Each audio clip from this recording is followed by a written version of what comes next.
Welcome back to the channel. Today we got the 2024 M240i xDrive. It's a customer ordered car. It is in Portimao Blue, one of my favorite colors, on the 2 Series Coupe. And this one's pretty well equipped. Let's go over this one in greater detail. So you can see we have the Shadowline package. It clues on that, of course, blacked out Canigro, which can also be had with the extended Shadowline trim, which is not the same as the package. The Shadowline lights. And also, the Shadowline package also means that this is gold right here in the regular 2 Series, and if you get the Shadowline package, that's blacked out. Blacked out intakes as well. And over on the side, we got the style 797M wheels with the red M Sport brake calipers as well. That is part of that Shadowline package, or I think it's eventually going to transition to M Sport Professional. We've got blacked out M style mirror caps. Here's that side profile of the 2 Series Coupe. I really like this shape. Of course, it is a great departure from the previous generation 2 Series Coupe.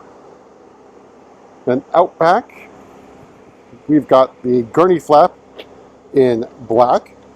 A note on the rear calipers, this one has that M badging, but appears not to be a clip, but part of the brake caliper itself. Then out back, we have our M240i and xDrive badging in cerium gray. A very aggressive faux diffuser in high gloss black. And note, you can also get the M Performance exhaust on the M240i now. We have it on one of the other ones that came in. I'll also note that getting an M240 allocation has been tougher, at least for us, than getting an M2 allocation.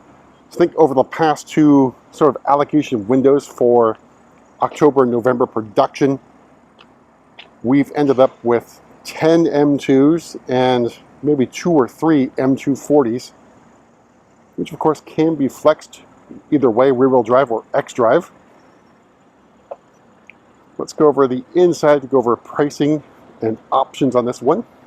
All right, so opening up, we have the black perforated Sensatech. And not my preferred combination with Portimao Blue. I think Cognac is a much better sort of contrasting option, but black is acceptable. I'd say also Oyster is also a really good contrast, and if you want to be really bold, go with the Takora Red. But very nice, comfortable seats.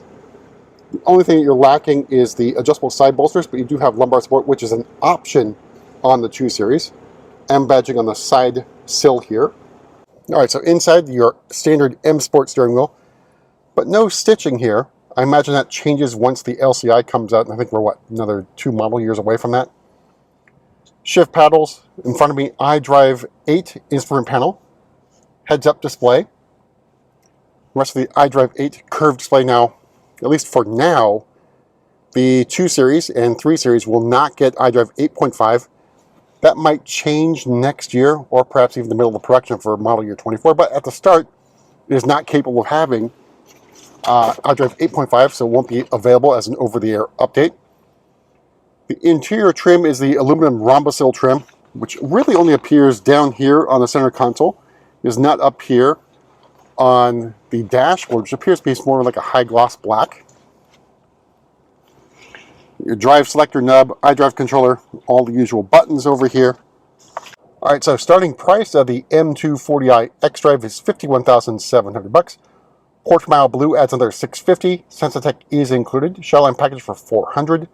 Parking assistance package for $700. Premium package for $1950.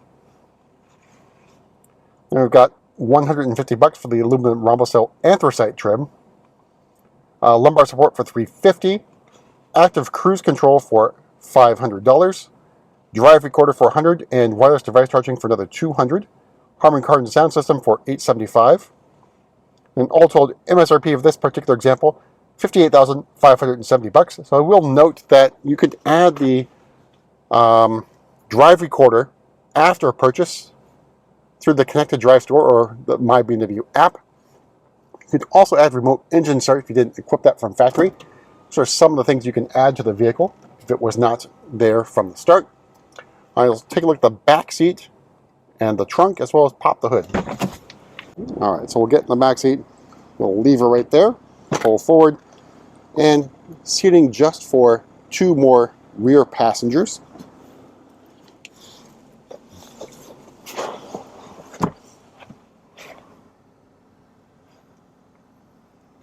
All right, so here's the view from the back seat with our moonroof shade open.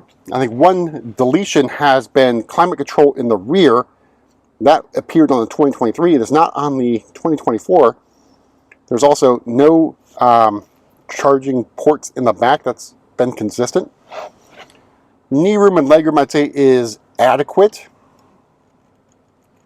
But the big issue is going to be headroom. So I'm about 5'11", and I have a hard time sitting in the back. I think maybe 5'8" and below would be adequate. And of course, the shorter you are, the more comfortable you'll be in the backseat of a 2 Series coupe.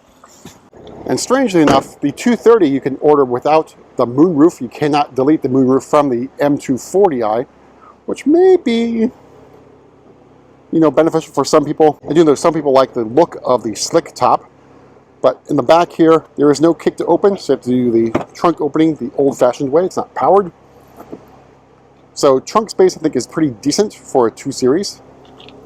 Of course, you can also fold down the rear seats for more capacity. All right, we'll make our way to the front, take a peek under the bonnet. The M240, I think, is a really popular vehicle, at least for us.